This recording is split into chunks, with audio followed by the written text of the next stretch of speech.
Samsung's made choosing a premium phone harder than ever with the Galaxy S21 Ultra and the Galaxy Note 20 Ultra, two very similarly priced phones with similar specs released within 6 months of each other. Both have S Pen support, great zoom cameras and 120Hz refresh rate screens, and on paper it's hard to tell which one is the better buy. To find out, I used them side by side for 2 weeks comparing them in 5 different categories: displays, design, cameras, battery and performance. The S21 Ultra feels easier to use one-handed. Both phones have a curved AMOLED screen, with the 6.9-inch Note 20 Ultra just edging out the 6.8-inch S21 Ultra in terms of size. The S21 Ultra is the heavier of the two phones, but I found it easier to use one-handed as the camera is balanced better compared to the domino-style camera module on the Note 20 Ultra. Both phones are covered in the strongest version of Corning's glass, Gorilla Glass Victus, but since neither survived our drop test, I'd highly recommend getting a case for them. Better display options on the S21 Ultra. For things like gaming, scrolling web pages or watching videos, both displays will look incredible. They have a variable, or adaptive refresh rate of up to 120 Hz, which means it's changing the refresh rate depending on what you're doing, like a higher rate for gaming, or a lower rate when the phone is standing by. But the S21 Ultra supports the highest WQHD+ 1440p resolution in 120 Hz, while the Note 20 Ultra only supports Full HD 1080p with the adaptive refresh rate. To get the highest resolution on the Note 20 Ultra, you'll need to drop to 60 Hz or the standard refresh rate. Both phones also have a fingerprint reader hidden under the display, and while I didn't notice that much difference between the two, anecdotally the S21 Ultra's sensor felt faster to authenticate and unlock the phone. The S21 Ultra takes the camera crown.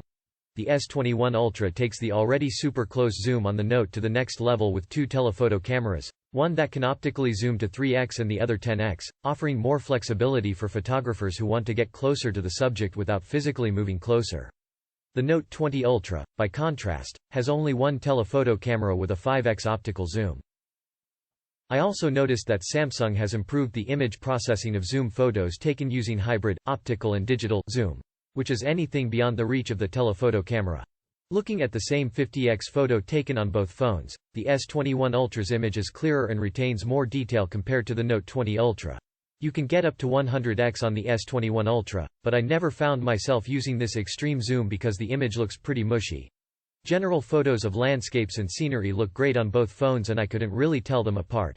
The main wide-angle camera uses a 108-megapixel sensor on both phones, which is useful for cropping after the fact, or making really large prints, but I found the regular 12-megapixel photos were great as well.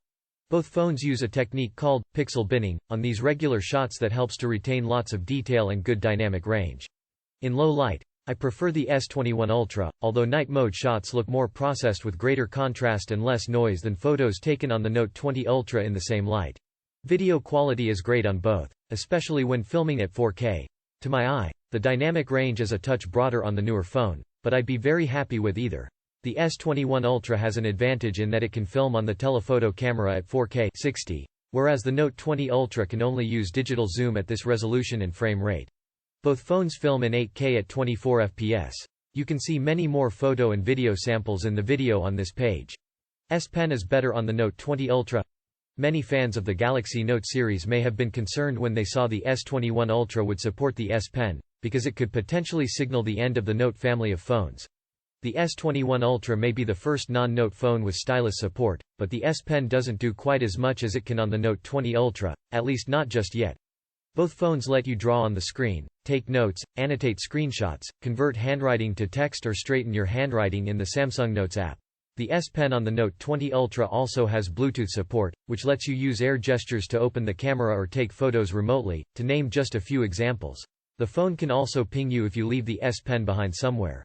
And the Note can also store the S Pen inside the phone. Unlike the S21 Ultra, you can buy a separate case with a storage slot for the stylus, but if you're anything like me, you'd still lose the S Pen regardless of the case. I couldn't notice much of a difference in terms of the performance of the S Pen when using it on the two phones side by side, but artists may be able to tell the difference, thanks to the 9 milliseconds latency on the Note 20 Ultra. Samsung will release an S Pen Pro later in 2021 that offers Bluetooth support to bring it more in line with the functionality on the Note. Note 20 Ultra, smaller battery, slightly longer life. The S21 Ultra has a 5000 mAh battery compared to 4500 mAh on the Note 20 Ultra, but a larger capacity battery doesn't automatically mean you'll get more juice out of the phone. Usage patterns, 5G connectivity, processing power and display brightness all play a part in overall battery life. I didn't see a huge difference in battery life between the two phones. Both phones made it comfortably through a full day of use with juice to spare.